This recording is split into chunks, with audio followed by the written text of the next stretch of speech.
Nggak ada orang yang nasabnya sambung kepada Rasulullah, kata orang Khawarij. Jadi ini yang menentang ini ya, kalau kita teliti agak bau-bau Khawarij yang berevolusi menjadi Wahabi. Membahas nasab habaib di Indonesia, hubungan antara Kiai NU dan habaib sudah terbangun lama, berabad-abad, beratus-ratus tahun, bahkan ada kolaborasi, ada silah, ada ittisal antara ulama dan habaib yang tak bisa dipisahkan, yang sudah dianggap sebagai ijma', dadak akhir-akhir ini dipertentangkan. Dan dulu kelompok Khawarij itu yang mengingkari nasab Ahmad bin Isa al-Muhajir, bahwa Ahmad bin Isa tidak sambung kepada Rasulullah. Nggak ada orang yang nasabnya sambung kepada Rasulullah, kata orang Khawarij. Jadi ini yang menentang ini ya, kalau kita teliti agak bau-bau Khawarij yang berevolusi menjadi Wahabi, yang menjadi radikal. Terus kita bahas sekarang ya, kalau penelitian itu dipakai untuk mengingkari bahwa Bani Alawi bukan nasab Rasulullah, bukan keturunan Rasulullah, menurut saya terlalu kebanteran lah, terlalu kebablasan lah. Karena apa? Dasar ilmiah itu amrun mukhtalafun fihi. Kita tidak senang kalau pengingkaran terhadap nasab itu nanti merembet kepada meragukan kejujuran ulama. Ini yang harus digarisbawahi. Ya. Jadi para ulama dari Bani Alawi itu menjadi panutan ulama NU. Seperti Al-Faqih Al-Muqaddam, dia mengaku bahwa nasab dia sambung kepada Rasulullah.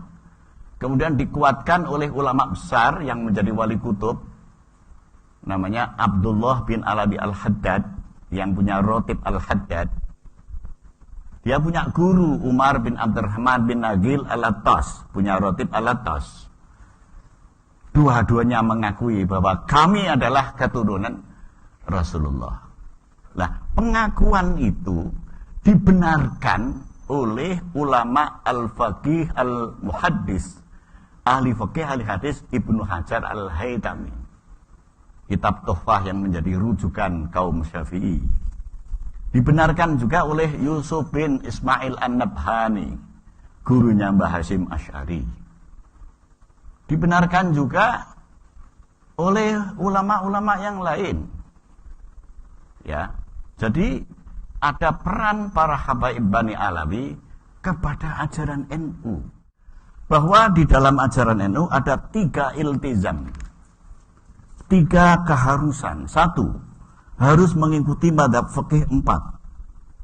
Hanafi, Maliki, Syafi'i, Hambali. Yang kedua, wajib mengikuti madhab kalam atau madhab teologi, yaitu madhab Asy'ari dan Maturidi.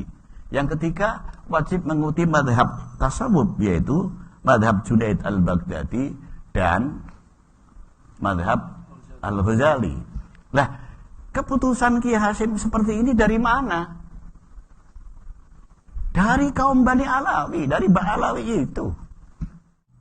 Kemudian madhab 4. Pola pikir NU madhab itu harus 4 itu mengambil dari seorang Sayyid Alawi bin Ahmad As-Seghaf yang mengarang kitab Al-Fawaidul Makkiyah.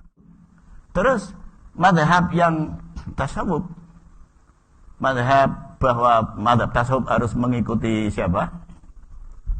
Junaid al-Baghdadi dan Imam Ghazali, diambil dari Imam Hadratus Syekh Kiai Hasyim Asy'ari, mengambil dari pendapat Imam Abdullah bin Alawi Al-Haddad di dalam kitab kecil yang sampai ngaji, Risalatul Mu'awanah.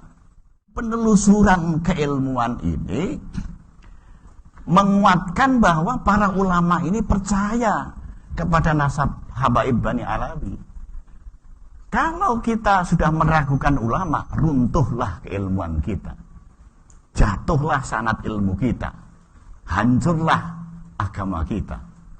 Itu yang harus dipikir. Gara-gara penelitian seperti itu, nggak bisa. Kalau mereka ini kita ragukan, sama dengan kita meragukan ideologi kita sendiri. Ini bahayanya. Ini namanya fahada khatarun azimun. Ini bahaya besar.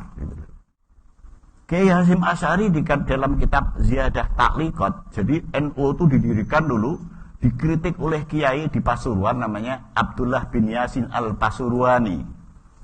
Kemudian kritik Al-Pasurwani dibalas kritik oleh Kiai Hasyim, judulnya Ziyadah Ta'liqat, bahwa Anda mengutip syair itu, Anda mencuri dari syair karangan Al-Imam Al-Habib Abdullah bin Alawi Al-Haddad.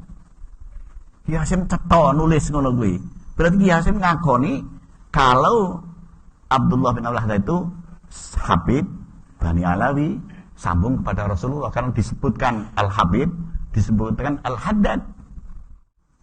Kemudian di dalam Qanun Asasi Kiai Hasyim mengakui qala As-Sayyid Ahmad bin Abdillah As-Segaf. Ada As-Sayyid, ada As-Segaf.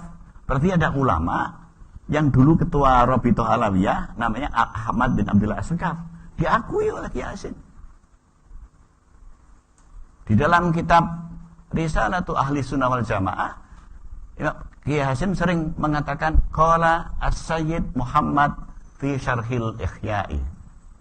Siapa yang dimaksud Sayyid Muhammad fi Syarhil Ihya? Sayyid Muhammad Murtadha Az-Zabidi yang mengarang kitab Ithafus Sada Al-Muttaqin. Jadi Kiai Hasyim itu mengakui. Kalau Kiai Hasyim mengakui, masa kita enggak?